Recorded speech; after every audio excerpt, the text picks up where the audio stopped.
Non, moi j'aime les êtres humains, je parle d'eux, voilà. À la fois dans leur milieu, à la fois dans leur époque, et des gens que j'ai côtoyés, que j'ai aimés, ou que j'ai pas aimés d'ailleurs, mais tout bêtement, c'est un être humain, si vous prenez le temps de l'écouter, de le regarder et de l'observer, tout le monde est un sujet, tout le monde est un sujet unique, voilà, c'est comme ça.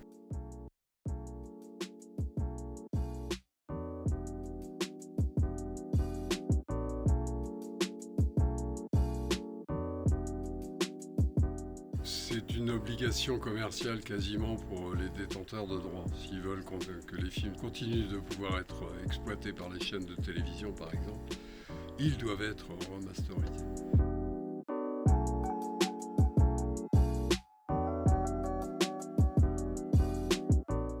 Tous mes rôles féminins sont largement aussi importants que les rôles masculins dans mes films, toujours. D'abord parce que c'est la vie, hein, pardon, mais la vie elle n'est pas faite seulement d'hommes dominants, elle est faite d'hommes, de femmes et d'enfants, de vieux, de jeunes, de vieillards et de gens délicieux et de salauds. C'est la vraie vie. Voilà. Et la vie des femmes n'a pas forcément été toujours faite de roses et de choses douces et jolies, évidemment.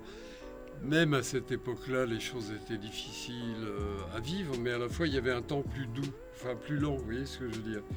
Il n'y avait pas la sollicitation de ce qu'on connaît aujourd'hui avec les portables. Il y avait un temps à vivre qui était vraiment plus lent, plus différent, mais à la fois, la condition des femmes était souvent d'être à la maison, non rémunérée, bien sûr, hein, avec un mari qui n'était pas forcément toujours très tendre, non plus.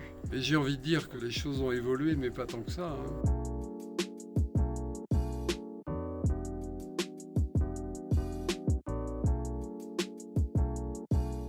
Des scénarios, j'ai continué à les écrire. J'en ai 7 demain matin prêts à tourner, que je ne suis pas parvenu à financer. Voilà. Et il y a des raisons à ça, hein. J'ai fait un de mes films préférés pourtant, qui est Marthe, avec Guillaume Depardieu et Clotilde Courreau, Giraudot et Junio aussi, dans un personnage très dramatique qui se passe pendant la guerre de 14. Ce film a été l'échec cuisant et ça m'a coûté quasiment ma carrière, quoi. J'ai été habitué à ne faire que des films qui cartonnaient, qui frôlaient, qui approchaient ou dépassaient le million, voire plus. Et d'un seul coup, je me prends le beat de l'année, quoi, avec un de mes films préférés sur lequel j'avais mis le plus d'énergie. Et voilà, ça m'a coûté en gros la suite de ma carrière. Mais je regrette rien, c'est le jeu aussi. Je n'ai écrit que des histoires que je désirais et que j'avais d'abord envie d'écrire, d'abord envie de scénariser, dialoguer et puis après éventuellement de tourner. Mais maintenant, je me suis un peu tourné vers le théâtre parce que j'en avais envie depuis longtemps. Je viens j'ai terminé d'écrire 2 pièces. Voilà, et dans l'idéal, j'aimerais bien me mettre à la mise en scène pour le théâtre. Voilà, vous savez tout.